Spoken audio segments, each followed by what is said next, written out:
Programme کا مقصد یہی ہے کہ لوگوں تک ضروری مسائل کو پہنچایا جائے، لوگوں تک ضروری جو دین کے بنیادی مسائل ہیں اس سے لوگوں کو واقف کرایا جائے۔ اسی کے تحت آج یہ موضوع کا انتخاب کیا گیا۔ جہاں تک پہلا سوال انہوں نے کیا کہ نماز کے شرائط کیا ہیں۔ شرائط کہتے ہیں وہ چیزوں کو کہ نماز کے شروع ہونے سے پہلے ہی ان چیزوں کا پایا جانا ضروری ہے۔ نماز کے شرائط کے بارے میں بیان کیا گیا کہ ایک تو بدن کا پاک ہونا ضروری ہے، کپڑے کا پاک ہونا ضروری ہے نماز پڑھنے والے کے۔ اسی طرح نماز جس جگہ پر پڑھی جا رہی ہے اس جگہ کا پاک ہونا ضروری ہے۔ ستر عورت یعنی جو جسم کا جو حصے کو چھپانا لازم قرار دیا گیا اس کو چھپایا جائے۔ اسی طرح پھر قبلے کی طرف رخ کرنا، استقبال قبلہ، اور نیت کرنا، اور پھر ساتویں چیز بیان کی گئی کہ نماز کا وقت ہونا۔ یہ 7 چیزیں ہیں جو شرائط نماز کہلاتے ہیں۔ اگر اس میں سے ایک بھی چیز پائی نہیں جائے گی تو پھر ایسی صورت میں نماز کی ابتدا ہی نہیں ہو سکتی، اس کا آغاز ہی نہیں ہو سکتا۔ نماز کے آغاز ہونے کے لیے نماز سے پہلے ہی، شروع کرنے سے پہلے ہی یہ چیزوں کا پایا جانا ضروری ہے۔ مفتی صاحب یہ بتائیے کہ ابھی آپ نے ذکر کیا کپڑوں کی پاکی کا، یہ بتائیے آپ کپڑوں کی پاکی ہو یا بدن کی پاکی ہو یا جگہ کی پاکی ہو، ان سب چیزوں کی کس قدر اہمیت بیان کی گئی ہے؟ ہم نے سابق میں جو ہے پروگرام کیا تھا نجاست کے مسائل کے بارے میں، اس کے دوران گفتگو آئی تھی کہ نمازی کے لیے کس قدر پاک ہونا ضروری ہے اور کس قدر مقدار ایسی ہے کہ وہ معافی کہلاتی ہے، وہ نجاست کی مقدار۔ تو بہرحال مختصر یہ کہ نمازی کے جسم پر یا نمازی کے کپڑوں پر یا نماز جس جگہ پر پڑھی جا رہی ہے، یعنی پیر سے لے کر سجدے کی جگہ تک اتنا حصے کا پاک ہونا ضروری ہے، نجاست سے پاک ہونا۔ اور اگر اتنی نجاست لگی ہوئی ہے، جیسا کہ ہم نے عرض کیا تھا کہ اگر نجاست غلیظہ لگی ہوئی ہے، جیسا کہ انسان کی غلاظت ہے، پیشاب ہے، یہ نجاست غلیظہ کہلاتے ہیں، اگر یہ لگ جائے تو پھر اگر گاڑی ہے جیسا کہ غلاظت ہوتی ہے تو 1 درہم کا جو وزن ہوتا ہے اتنی وزن کے برابر معاف ہے۔ اور اگر پتلی اگر نجاست غلیظہ لگ جائے نماز پڑھنے والے کے کپڑے پر یا اس کے بدن پر یا اس کی جگہ پر تو پھر ایسی صورت میں ہتھیلی کے گڑے کا جو سائز ہے اتنے سائز تک معاف ہے۔ اگر اس سے زیادہ لگ گئی تو پھر ایسی صورت میں دھونا فرض ہوگا، ویسی نماز پڑھیں گے تو نماز ہوگی ہی نہیں۔ اور اگر ہتھیلی کے بالکل گڑے کے برابر ہے، اس سے کم نہیں بلکہ اس سائز کے برابر ہے، تو پھر حکم دیا گیا کہ دھونا چاہیے، مکروہ تحریمی، ورنہ پھر نماز ہوگی، بعد میں دہرانا پڑے گا، نماز تو ہو جائے گی۔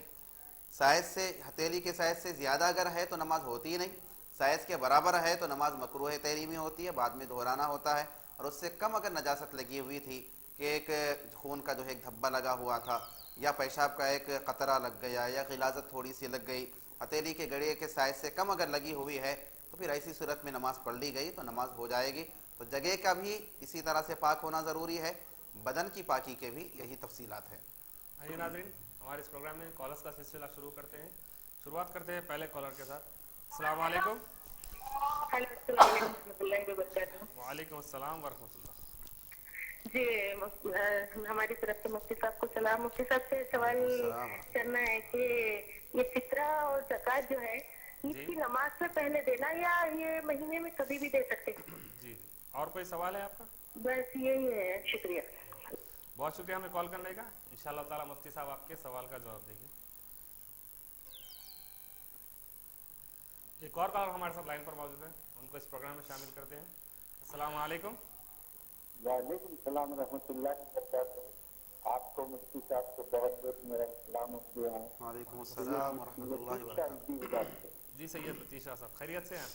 الحمدللہ، اللہ کا کرم ہے۔ جو ہے درخواست آپ لوگوں سے فرمانا یہ ہے جی کہ شرم و حیا کس کو کہتے ہیں؟ مفتی صاحب کو ذرا تفصیل سے بتائیے بولیے۔ آج جی کل کے دور میں عورتیں اور مرد، حضرت عثمان غنی رضی اللہ تعالیٰ عنہ جی کے کچھ واقعات شرم و حیا کے تعلق سے بتائیے۔ جی، دعاؤں کی بہت شکریہ لطیف شاہ صاحب ہمیں کال کرنے کا۔ انشاءاللہ تعالی مفتی صاحب آپ کے سوال کا جواب دیں گے۔ مفتی صاحب یہ بتائیے کہ استقبال قبلہ یعنی کہ قبلے کا تعین کرنا، یہ کس قدر اہمیت اس کی بیان کی گئی اور اس کا تعین کس طرح کیا جائے؟ دیکھیے، جیسا کہ میں نے عرض کیا کہ نماز کے شرائط میں سے ایک شرط یہ بھی ہے کہ نماز پڑھنے والے کا رخ قبلے کی طرف ہونا ضروری ہے۔